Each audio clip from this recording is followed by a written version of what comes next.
সূরা আল বাকারা আয়াত নাম্বার 40-এ বলা রয়েছে, ইয়া বানি ইসরাইলা উযকুরু নিমাতি আল্লাতী আনআমতু আলাইকুম ওয়া আউফু বিহাদি উফবি আহদিকুম ওয়া ওয়া ইয়া ফারহাবুন।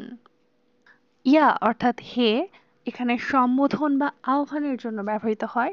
বানি ইসরাইলা, ইসরায়েলের সন্তানগণ।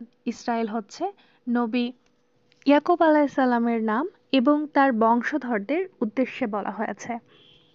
উযকুরু অর্থাৎ স্মরণ করো, কোনো গুরুত্বপূর্ণ বিষয় মনে করার আহ্বান জানাচ্ছেন এখানে আল্লাহ। নিমাতি অর্থাৎ অনুগ্রহ, আল্লাহর দান বা রহমত বোঝাচ্ছে। আন আমতু আমি দান করেছি, আল্লাহর দানের অভিভূত হওয়ার আহ্বান। ওয়া আউফু এবং পূর্ণ করো। আহদি আমার প্রতিশ্রুতি, আল্লাহর সঙ্গে মানুষের করা প্রতিশ্রুতি বোঝাচ্ছেন এখানে। ইয়া কেবল আমার।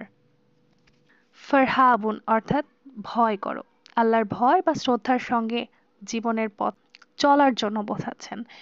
এই লাইনটার মানে করলে এমনটা দাঁড়ায়, এই আয়াতটার মানে করলে, হে ইসরায়েলের সন্তানগণ, তোমরা আমার সেই অনুগ্রহ স্মরণ করো যা আমি তোমাদের ওপর দান করেছি এবং আমার প্রতিশ্রুতির প্রতি সৎ থাকো। আমি তোমাদের প্রতিশ্রুতি পালন করব এবং কেবল আমারই ভয় করো। এই সম্পর্কিত সূরা আল আরাফের একটা আয়াত রয়েছে, 152 নম্বর আয়াত। এখানে বলা হচ্ছে, ইন্নাল্লাযীনা কাযাবু বি আয়াতিনা ওয়াল্লাযীনা লা ইউমিনুনা বিল আখিরা। অর্থাৎ নিশ্চয়ই যারা আমাদের নিদর্শন সমূহকে অস্বীকার করেছে এবং যারা পরকালে বিশ্বাস করে না। বাকি লাইনটা পরবর্তী আয়াতে রয়েছে। এখানে তাদের কথা বলা হচ্ছে যারা আল্লাহর নিদর্শনগুলোকে অস্বীকার করেছে এবং পরকালে বিশ্বাস করে না, তাদের কথা বলছে।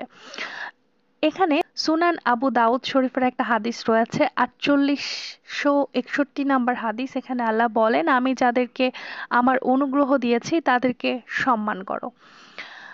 অর্থাৎ এই আয়াত আমাদেরকে শেখায় আল্লাহর অনুগ্রহ ও দানের কথা স্মরণ রাখার বিষয়ে, আল্লাহর প্রতি প্রতিশ্রুতি পূরণের গুরুত্ব, আল্লাহর ভয়ের গুরুত্ব সম্পর্কে।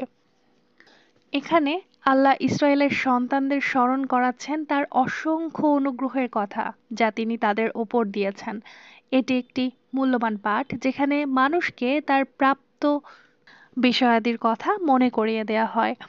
আল্লাহ নির্দেশ দিচ্ছেন যে তারা যেন তার প্রতিশ্রুতির প্রতি সৎ থাকে। এটি সকল মুসলমানের জন্য একটি গুরুত্বপূর্ণ নীতি যা বিশ্বাসের শক্তি এবং সম্মানের প্রতীক। আল্লাহ তাদেরকে মনে করাচ্ছেন যে তারা শুধুমাত্র তারই ভয় করবে। এটি মহান আল্লাহর প্রতি আনুগত্য এবং ঈমানের অন্যতম মৌলিক ভিত্তি।